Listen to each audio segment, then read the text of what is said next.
What if I told you that playing video games actually sets you up for success as an entrepreneur? Because you've probably heard millions of times that you have to hustle your face off in order to become successful, make lots of money. Not putting in the work, you have to do more. Working hard. Hard work. No distractions, no nothing, cold turkey, just work, go monk mode.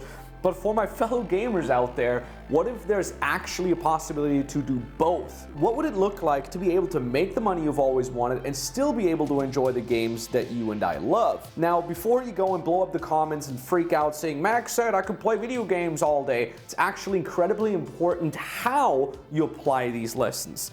Have you ever seen one of these people that just seems fearless? You know, they run through life winning, building businesses, being charismatic, almost like they're the main character of this world while everybody else is just, you know, an NPC. It seems like the regular rules don't apply to them, right? Characters like Arnold Schwarzenegger, who went from an Austrian nobody in a village to world famous movie star, business owner, and politician, all while we regular folks just stay on the sidelines going through the same dialogue options, walking pre-programmed paths to and from work like NPCs.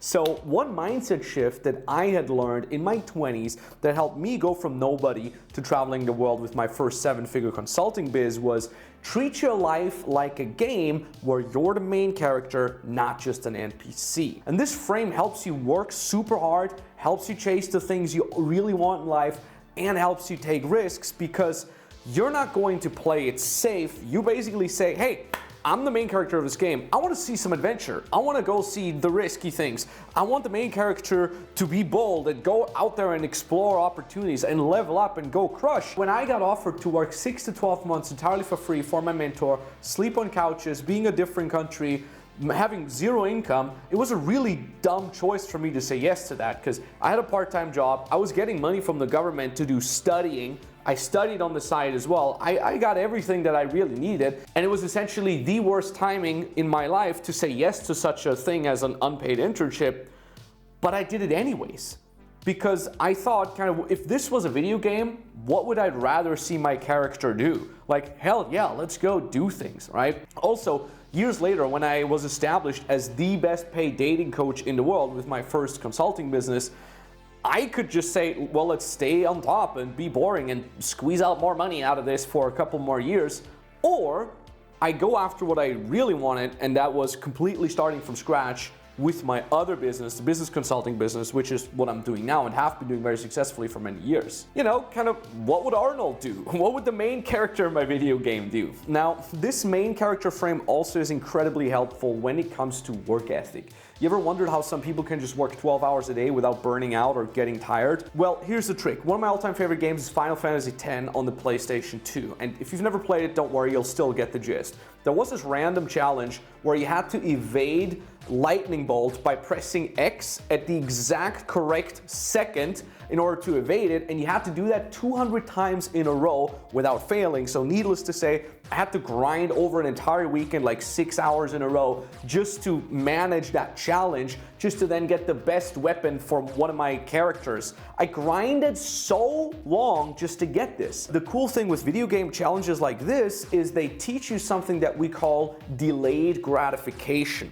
You ever play games like Diablo or Final Fantasy, and at some point they literally just stop being fun? You know, like you just want to level up or get the best armor. The game stopped being fun months ago. Now it's just about the grind and the dopamine you get from these achievements.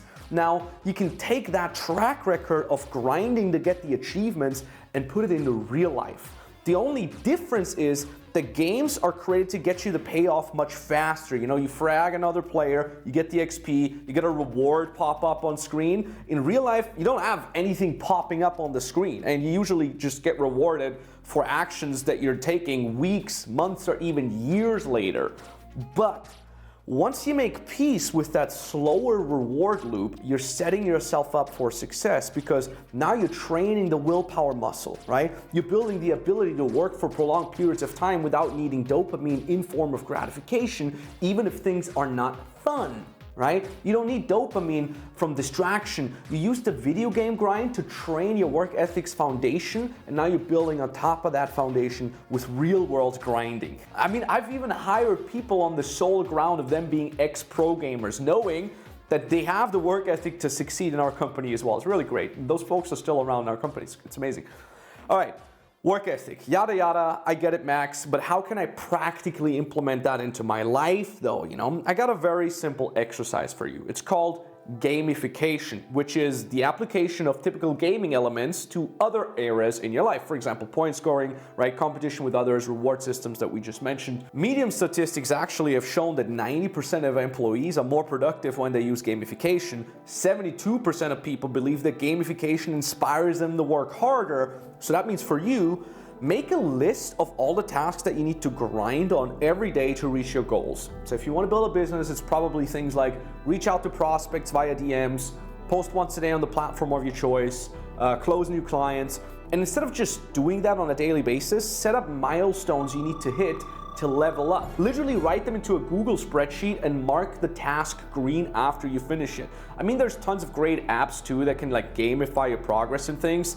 I keep it simple, just slap it into a Google Sheet or a Trello board, and I just want to mark them green, right? So you want to aim for getting 100% green at the end of the day or at the end of the week and at the end of the month, and then you treat those milestones as high scores you need to crack, right? Hey, last week I did 150 outreaches, everything green, perfect. Let's aim for 160 this week.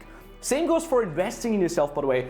I see everything I eat, drink, and every activity that I do as an investment in my character. And that's really kind of mind here. You might already know this, but I'm known to eat daily steak for breakfast, and the nutrients from that steak give me plus 10 health, in my brain, that's how it works. Or I walk 15,000 steps on a treadmill desk per day, that's plus 5 stamina every day that I just stack up, so I'm leveling up my character, so to speak. Now here's the kicker though. This gamification life can be ultra helpful when it comes to hard times as well. When was the last time you had a really tough week? Maybe you couldn't close a new client, you got a complaint, a piece of content you've worked on super hard, didn't get any engagement. These things can suck the life out of you. But remember that famous quote, a lesson learned from video games is that when you meet enemies, it means you're going in the right direction. Maybe you can resonate with that. That idea has helped me constantly reframe the hard times. So instead of just dwelling in victimhood, oh, why do all these bad things happen to me? Why is my business so hard? And by the way, spoiler alert, it's hard for everyone. It's just that nobody talks about the bad times that they're enduring. But instead of complaining, you're reframing those bad times into, well, these challenges are basically just enemies that need to be slain so I can progress on to the next level, right? So what happens when you keep doing that each month, each year, each decade? Well, you become the level 100 version of yourself that achieves all your goals. You become that main character with the best gear, the maxed out stats, with the highest score, while everyone else just stays the same NPCs or, playing in the lower leagues, so to speak. Now, if you want that high level character that comes in and makes you level up fast, rather than doing it solo and grinding, click the first link in the description of this video, book a time with me and my guild masters. Just kidding. But really, if you really do want to level up faster and start your business, then book a time to go speak with me or my team. Like I said, link is down in the description below. And if you're not ready for that yet, watch this video on how to actually make your goals happen first, and I'll see you there.